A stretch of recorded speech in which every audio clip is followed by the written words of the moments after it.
Manual or TTL? What is the difference? Let me explain a few things before we dive into this. Manual flash means you control everything manually. The power from 1 to whatever, so some flashes go to 1 to 256, so very low flash power, to 1 with the full flash power. The other thing is TTL. TTL stands for through the lens. So the camera emits a burst, a light that is reflected, measured, and according to this, the flash power is calculated.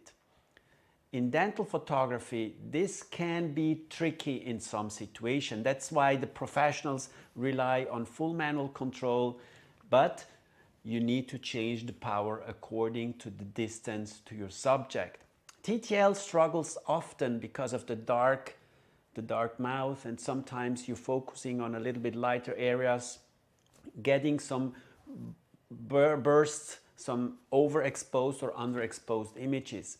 This has changed with the introduction of new mirrorless cameras and new TTL flashes. So let's take a look at the differences. We have first, and I show it you using the Godox MFR 7.6. It could be also another flash. So this is the manual version with a universal mount. Universal mount means this can be attached to any camera, but you can only flash in manual mode. So let's show you how this works. So here the Godox MFR 7.6 manual flash with the universal mount. You just turn it on, and there you have not many options, so you can switch between A and B and turn the wheel to control the power. So we often start with 1/4 of power. So this is what you can do. You can change the ratio. You can say you only shoot with one side of the flash or with both flashes. So basically that's all you can do with the manual version of the Godox MFR 7.6. The TTL version comes for Nikon, Canon, also for Sony. So you see we have N for Nikon, C for Canon, and S plus for Sony. And let me explain what the differences are between the three flashes. So here you see the three different attachments for the Sony flash. This is the Sony flash, the Canon flash, and the Nikon flash. So different attachments for the three different cameras. So first we have the Nikon version. When you turn it on, you see iTTL. That's a special TTL version for Nikon. They name it iTTL, starting with more bursts of flash. So they say to improve the TTL in that way. We can also switch the mode here, go for manual, TTL. You can always control the power also of the TTL. If TTL is not measuring correctly, you can adjust the power with plus or minus settings. So this is something I recommend doing, using the TTL to start and then adjusting the power accordingly. We have also a menu. These flashes, the TTL flashes, because they communicate with the camera, offer way more options. So you can use them also as remote flash. So you have a really large amount of settings that are available, that are not available with your universal mount manual Godox MFR 7.6.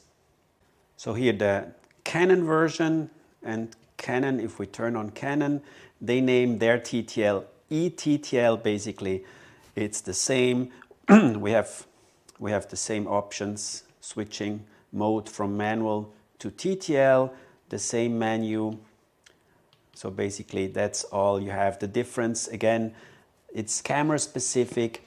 The light source, the ring, remains the same for all 3 or 4 flashes. Last but not least, the Sony version. There we have TTL, but you see the plus sign here So the plus sign stands for special dental TTL that we have developed together with Godox. It should improve your dental macro photography, less wrong exposures, so a better standardized result using these flashes. So here again, the Nikon version. I love to use this flash with the Z50, the 105mm Z series macro lens. For Canon, the same, the Canon version of the TTL flash on the R10 with the 100mm RF lens. And on Sony, we go for the A6700 90mm macro lens and this flash system. So I hope that I was able to answer some of your questions related to manual or TTL. Manual gives you better control in the sense of being repeatable, consistent, but it requires a little bit more learning, understanding, because relation to the distance, you need to adjust the power settings of your flash. TTL is easier, and again, with the new systems, with the new flashes, with the new cameras, giving you more reliable results. And you should give TTL a try, because you can always adjust also your TTL flash being a little bit like a manual one. If you have any questions, drop a comment below. I'm happy to answer. If you're using a lateral flash like the Godox MF12, you need a so-called flash trigger to control your flash. So basically, in the ring flash, everything is built in. So the control unit is in the power unit. The trigger is here. The flash is here. It's connected with a cable. Here we have like a wireless control, a trigger. There are different triggers in the Godox universe. One of my favorite ones is the X2T. Very easy using, you can check here.